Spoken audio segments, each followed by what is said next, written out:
नमः संस्कृत साथियों, मैं पुष्पा यादव आप सभी साथियों का अपने चैनल लक्ष्य संस्कृतम में हार्दिक स्वागत करती हूँ। साथियों, हम अध्ययन कर रहे हैं कारक विचार, वो भी डॉक्टर बाबूराम सक्सेना की जो पुस्तक है संस्कृत व्याकरण प्रवेशिका, उसी के आधार पे। तो कारक विचार में साथियों आइए चलें हम सीधे अपने टॉपिक पे चलते हैं। कारक विचार में हम कर्म कारक द्वितीय विभक्ति का अध्ययन कर रहे थे और द्वितीय विभक्ति में आज हम जो सूत्र है उसका अध्ययन करते हैं। आज का सूत्र हमारा है उभ सर्वतासो कार्यादुक पर्यादिषु त्रिषु द्वितीया अमृणी तान्तेषु ततो अन्यत्रपि दृश्यते। आज का हमारा ये सूत्र है, कह रहा है उभय सर्वतासो कार्यादुक पर्यादिषु त्रिषु द्वितीया अमृणी तान्तेषु ततो अन्यत्र अपि दृश्यते। ये द्वितीय विभक्ति का सूत्र है। ये सूत्र हमारा कह रहा है कि उभय यानी उभयता, सर्वतः, धिक, ऊपर ऊपर, अधो अधि, अध्यधि आदि शब्द जिस शब्द के संयोग में आते हैं उनमें द्वितीय लगती है। हमने द्वितीय विभक्ति अब तक पढ़ा, अधिसिंह अस्था साम कर्म, उपान ध्यांग वसा, अभिनी विशेषचा, ये जो तीन सूत्र थे हमने इन तीनों सूत्रों का अध्ययन कर लिया। ये तीनों सूत्र जो हमारे आधार की कर्म संज्ञा कराते थे और हमने उसके बाद एक वार्तिक सूत्र भी पढ़ा महर्षि कात्यायन का कि अभुक्तर्थस्तुना। अभुक, भूख का मतलब होता है खाना, अभुक का मतलब होता है जहाँ ना खाना आ जाए, ना खाया जाए, अर्थात उपवास किया जाए। जब उपवास किया जाए तो उपवास के योग में कर्मणि द्वितीया से द्वितीया नहीं लगती है बल्कि उसमें सप्तमी विभक्ति लगती है। ऐसा वार्तिक हमारे वार्तिककार कात्यायन ने दिया था और हमने उसमें सूत्र में उदाहरण में पढ़ा भी कि बने उपवसति, वन में अध्ययन करता है, वन में उपवास करता है। तो वन में जब उपवास का अर्थ उपवास करना हो जाएगा तो वहाँ सप्तमी लग जाएगी और जब उपवसति का अर्थ जो है निवास करना हो जाएगा तब वहाँ द्वितीया लगेगी उपान्य ध्यांग वसह सूत्र से। और उसमें वस धातु में उप, अनु, अधि, आंग, अभि ये अगर उपसर्ग जुड़ जाते हैं तो उनके आधार की कर्म संज्ञा हो जाती है। और जब उपसर्ग नहीं जुड़ते हैं तब आधार की कर्म संज्ञा नहीं होती है बल्कि उसमें सप्तमी विभक्ति लग जाता है।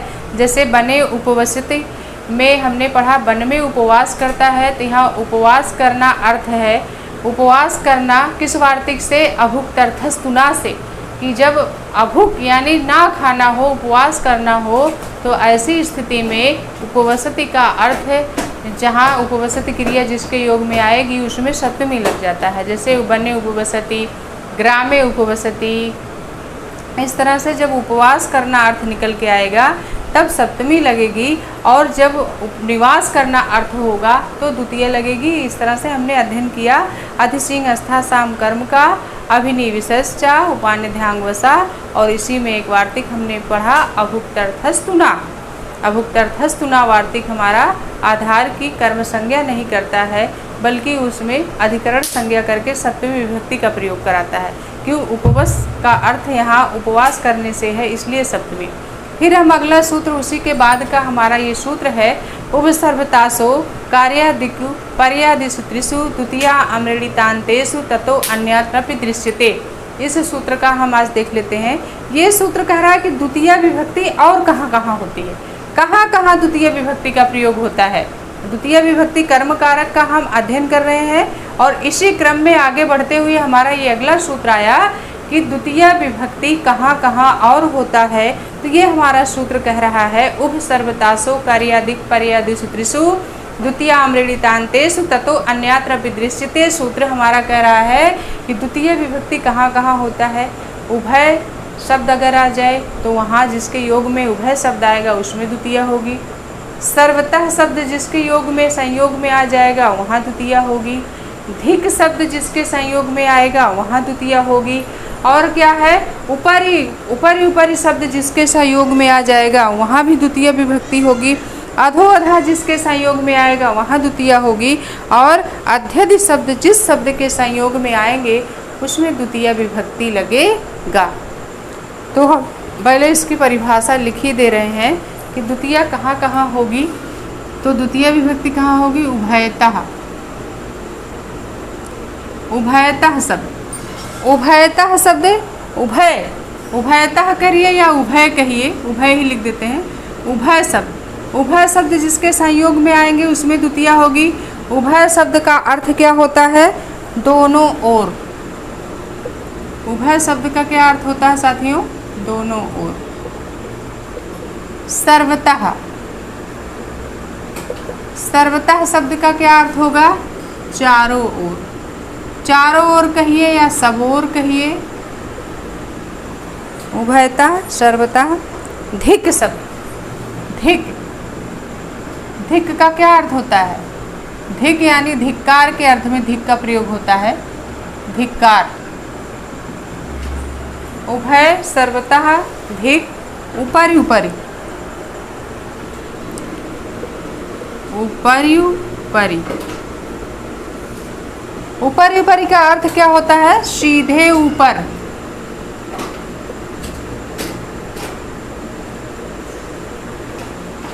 सीधे ऊपर। फिर अगला शब्द हमारा क्या है? अधो अधः।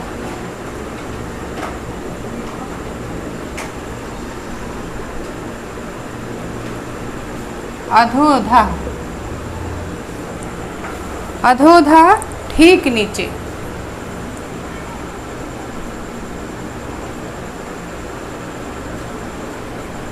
और अगला शब्द क्या है? अध्यधि। अधो अधः ठीक नीचे। अध्यधि शब्द है ऊपर शब्द। अध्यधि का मतलब होता है ऊपर। अध्यधि का अर्थ है ऊपर। ये इतने शब्द जिस शब्द के संयोग में आते हैं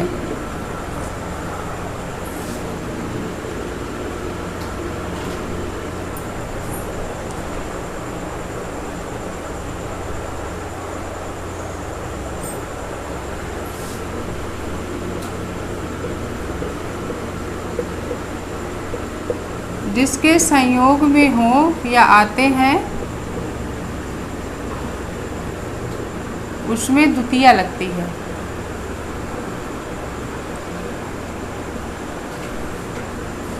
उसमें द्वितीया विभक्ति लगती है।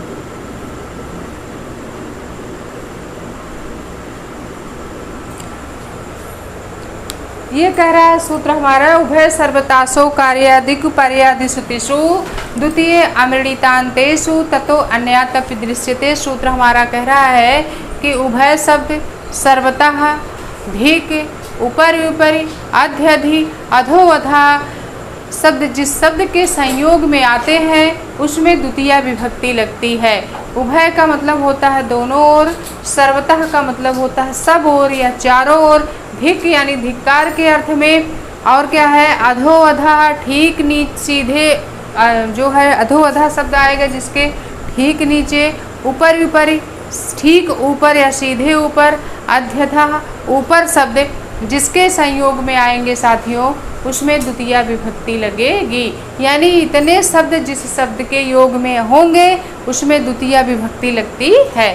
जैसे इसके अंतर्गत हम उदाहरण देख लेते हैं तो अब हमारे समझ में आसानी से आ जाएगा। जैसे इसमें पहला उदाहरण दिया हुआ है, उभयतः कृष्णम गोपः। पहला उदाहरण हमारा क्या है?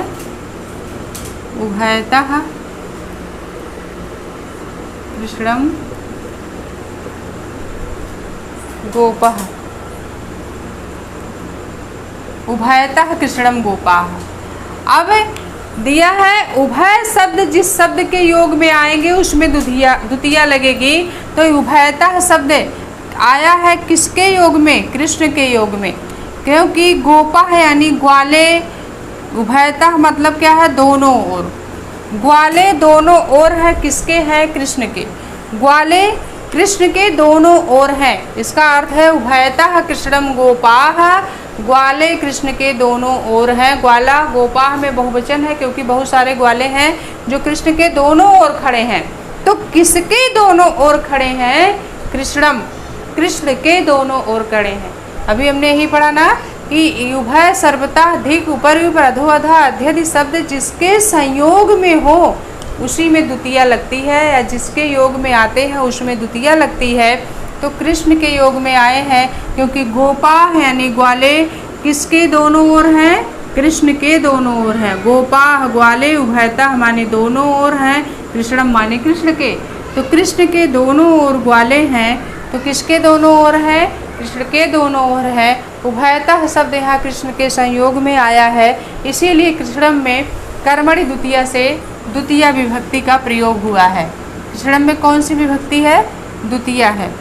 फिर हमारा दूसरा वाक्य है सर्वतः कृष्णम गोपः, इसी को बना देते हैं हम सर्वतः कृष्णम गोपः। सर्वतः कृष्णम गोपाः। अब सर्वतः कृष्णम गोपाः क्या हो गया? कृष्ण के चारों ओर, सर्वतः का मतलब क्या हो गया? चारों ओर क्या है? ग्वाले हैं। कृष्ण के दोनों ओर ग्वाले हैं, कृष्ण के चारों ओर ग्वाले हैं। ये सर्वतः शब्द हमारा साथियों किसके योग में आया है? कृष्ण के योग में आया है, क्योंकि ग्वाले हैं, लेकिन किसके योग, किसके चारों ओर ग्वाले हैं? तो हमारा आंसर आएगा कृष्ण के चारों ओर। तो जिसके चारों ओर सर्व है उसी में द्वितीया लगेगी। तो ग्वाले सर्वतः चारों ओर हैं, किसके चारों ओर? कृष्ण के चारों ओर। तो कृष्ण के संयोग में यहाँ सर्वतः शब्द आया है, इसलिए कृष्णम में द्वितीय विभक्ति का प्रयोग हुआ है। उभय सर्वतासो कार्यादिक पर्यादिशतिषु द्वितीया अमृणितान्तेषु ततो अन्यत्र दृश्यते सूत्र से। फिर हमारा तीसरा वाक्य दिया हुआ है, तीसरा दिया है धिक। धिक शब्द आया है, यहाँ धिक आया है ना, धिक पिशुनम। धिक पिशुनम। अब पिशुन मतलब क्या होता है? पिशुन मतलब होता है चुगलखोर। पिशुन का मतलब क्या होता है साथियों? चुगलखोर होता है। तो धिक पिशुनम में क्या हो जाएगा हमारा? यहाँ लिखेंगे, तीसरे नंबर का उदाहरण हमारा है धिक पिशुनम। अब धिक यानी धिक्कार है, किसको धिक्कार है? पिशुनम चुगलखोर को धिक्कार है। तो धिक शब्द हमारा किसके संयोग में आया है? पिशुन शब्द के संयोग में आया है, इसीलिए पिशुनम में कर्मणि द्वितीया से द्वितीय विभक्ति लगी है। किस सूत्र से? उभय सर्वतासो कार्यादिक पर्यादिषु त्रिषु से। तो पिशुनम के लिए, पिशुनम के योग में धिक शब्द आया है। धिक्कार है, किसको धिक्कार है? पिशुन को धिक्कार है, इसलिए पिशुन के योग में धिक शब्द आया है साथियों, इसीलिए पिशुनम की द्वितीय विभक्ति हुई कर्मणि द्वितीया से। आ गया होगा समझ में। फिर हमारा अगला वाक्य है, अगला वाक्य हमारा दिया हुआ है ऊपरी ऊपरी लोकम हरि। ऊपरी ऊपरी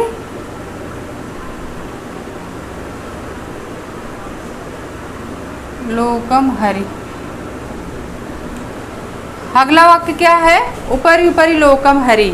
अब यहाँ हरि लोक के ऊपर है, सीधे ऊपर है। क्या है? हरि कहाँ है? हरि लोक के ठीक ऊपर है या सीधे ऊपर है। तो लोक के ऊपर कौन है? हरि है। हरि किसके ऊपर है? लोक के ऊपर है, इसीलिए ऊपर ऊपर शब्द किसके योग में आया है? लोकम शब्द के योग में आया हुआ है, इसीलिए लोकम में कर्मणि द्वितीया से द्वितीय विभक्ति हो गई है। हरि लोक के ऊपर ऊपर, ठीक ऊपर, यानी लोक के ठीक ऊपर हरि है, इसीलिए ऊपर ऊपर शब्द किसके लिए आया है? लोकम के संयोग में आया है, इसलिए लोकम की कर्मणि द्वितीया से द्वितीय विभक्ति हुई है। फिर पांचवा उदाहरण हमारा दिया हुआ है अधोधा लोकम पाताला।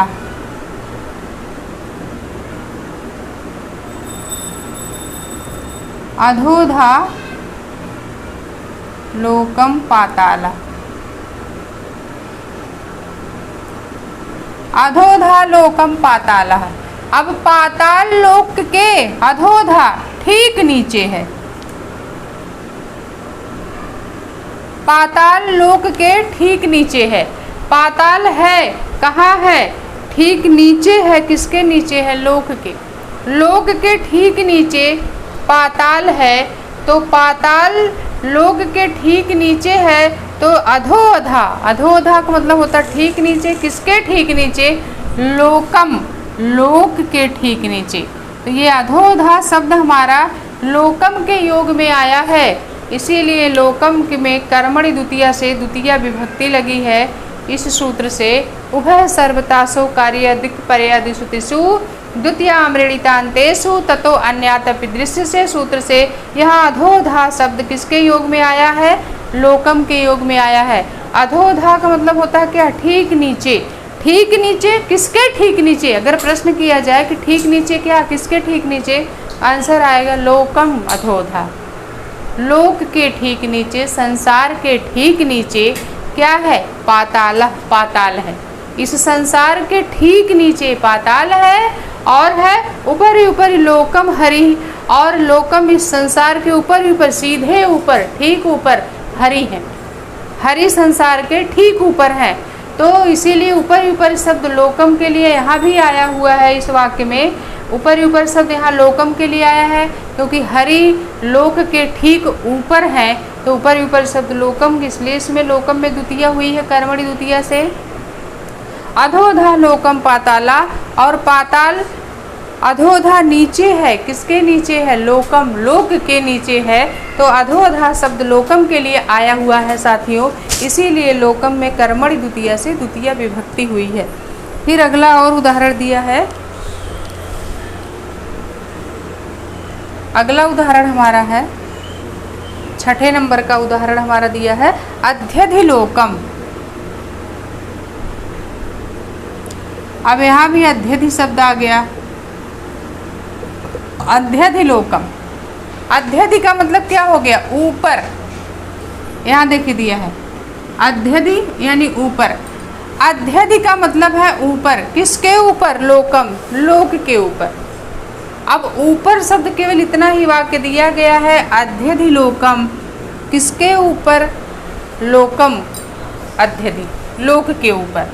तो यहाँ अध्यधि शब्द आया है, अध्यधि का मतलब ऊपर होता है, तो किसके ऊपर? लोक के ऊपर, इसीलिए लोकम में कर्मणि द्वितीया से द्वितीया विभक्ति हुई।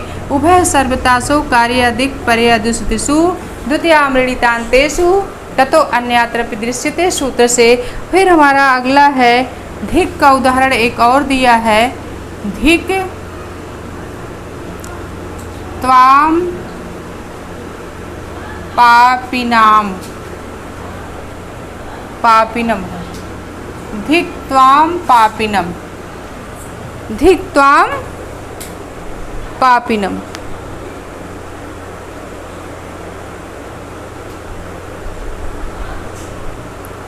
अब यहाँ धिक शब्द एक बार फिर आ गया। धिक शब्द एक बार यहाँ, धिक का उदाहरण अभी हमने इसके धिक पिशुनम पढ़ा। ये धिक किसके योग में यहाँ आया था? पिशुन के। पिशुन को धिक्कार है, चुगलखोर को धिक्कार है। पिशुन का अर्थ होता है चुगलखोर। अब यहाँ आया धिक, धिक्कार है, किसको धिक्कार है? ताम पापिनम धिक, तो किसको धिक्कार है? ताम पापिनम धिक, तुम पापी को धिक्कार है। तो यहाँ धिक शब्द ताम के योग में आया है कि तुम पापी को क्या है? तुम पापी को धिक्कार है, इसीलिए ताम में द्वितीया लगी है। ताम में कर्मणि द्वितीया से द्वितीया विभक्ति लगी है। त्वम युवाम यूयम, त्वाम युवाम इष्मान, त्वाम द्वितीया विभक्ति एक वचन है। तो तुम पापी को धिक्कार है, धिक के योग में त्वाम शब्द आया है, इसीलिए क्या इसमें किसकी में कौन सी विभक्ति लग गई? द्वितीया लग गई। फिर एक उदाहरण और हमारा दिया हुआ है नवानि मेघान अधो अधा।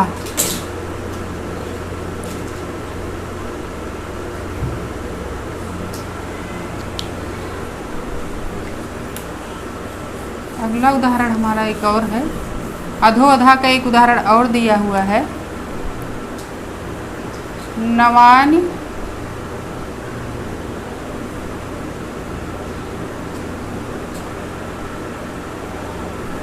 मेघान धोधा, नवानि मेघान अधोधा। अब यहाँ अधोधा शब्द यहाँ आया है ठीक नीचे, अधोधा शब्द हमारा आ गया। अब अधोधा शब्द यहाँ आया है, किसके लिए आया है? नवानि मेघान, नए मेघों के। मेघ मतलब क्या होता है? बादल। नए मेघों के, नए बादलों के अधोधा ठीक नीचे, नए बादलों के ठीक नीचे। तो अधोधा शब्द का अर्थ ठीक नीचे होता है। किसके ठीक नीचे? मेघान, बादलों के ठीक नीचे। मेघान द्वितीय विभक्ति का बहुवचन है।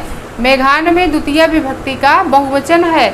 अधोधा नवानि मेघान, अधोधा ठीक नीचे। किसके ठीक नीचे? नए मेघान, बादलों के ठीक नीचे। तो बादलों में द्वितीय विभक्ति कर्मणि द्वितीय से द्वितीय विभक्ति लगा हुआ है, क्योंकि इसमें जो है अधोधा शब्द के संयोग में आया हुआ है मेघान शब्द, इसीलिए इसमें कर्मणि द्वितीय से द्वितीय विभक्ति लगा। तो हमें ये याद रखना है कि उभय, सर्वता, धिक, उपर्युप, अधोअधा, अध्यधि, ये शब्द हमें याद रखना पड़ेगा। इन शब्दों को हमें क्या करना पड़ेगा? याद रखा। उभयतः शब्द, सर्वतः, धिक, उपरि उपरि, अधोधा, अध्यधि, इतने शब्दों को हमें याद रखना है साथियों। इतने शब्द जिस शब्द के संयोग में आ जाएंगे उसमें कर्मणि द्वितीय से द्वितीय विभक्ति लगती है।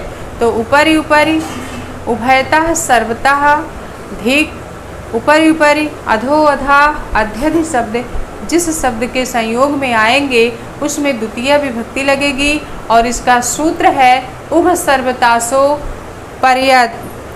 उपसर्वतासो कार्यादिकु पर्यादिषु त्रिषु ततो द्वितीया अमृतान्तेषु ततो अन्यत्रापि दृश्यते।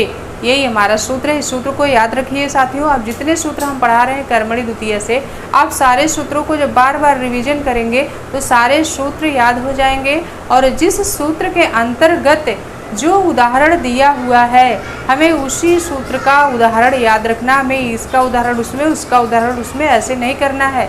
और ये फंडा तब क्लियर होगा जब आप सूत्रों को कई बार अध्ययन करेंगे, कई बार पढ़ेंगे, कई बार रिवीजन करेंगे और उसको रफ कॉपी में लिखते चलेंगे। तो सूत्रों को याद करिए, उनके अंतर्गत जितने उदाहरण हैं सबको याद करिए। तो द्वितीया कहाँ लगती है? अगर सर्वतः शब्द आ जाए, उभयतः सर्व आ जाए, उभयतः सर्व जिसके योग में आएगा उसमें द्वितीय विभक्ति लग जाएगी। सर्वतः शब्द जिसके योग में आएगा उसमें द्वितीय लगेगी। जैसे अभी हमने उदाहरण बताया, उभयतः कृष्णम गोपाः, सर्वतः कृष्णम गोपाः। कृष्ण के दोनों ओर ग्वाले हैं, कृष्ण के चारों ओर ग्वाले हैं। उभयतः और सर्वतः दोनों शब्द आया है। किसके योग में आया था? कृष्ण के योग में आया था, इसीलिए कृष्णम में कर्मणि द्वितीय से द्वितीय लग गई। तो उभयतः, सर्वतः, धिक, उपरि उपरि, अध्यो अधः, अध्यधि, इतने शब्द को हमें याद रखना है। ये शब्द जिसके भी योग में आएंगे उसमें कर्मणि द्वितीय से द्वितीय विभक्ति लगती है। ये हमें याद रखना है और इसका सूत्र भी हमें याद रखना है कि उभय सर्वतासो कार्यादिकु पर्यादिषु त्रिषु द्वितीया आमृतान्तेषु ततो अन्यत्रापि दृश्यते। तो आज के लिए इतना ही साथियों, फिर हम आपसे अगली वीडियो में मिलेंगे। तब तक के लिए नमो नमः, नमः संस्कृताय।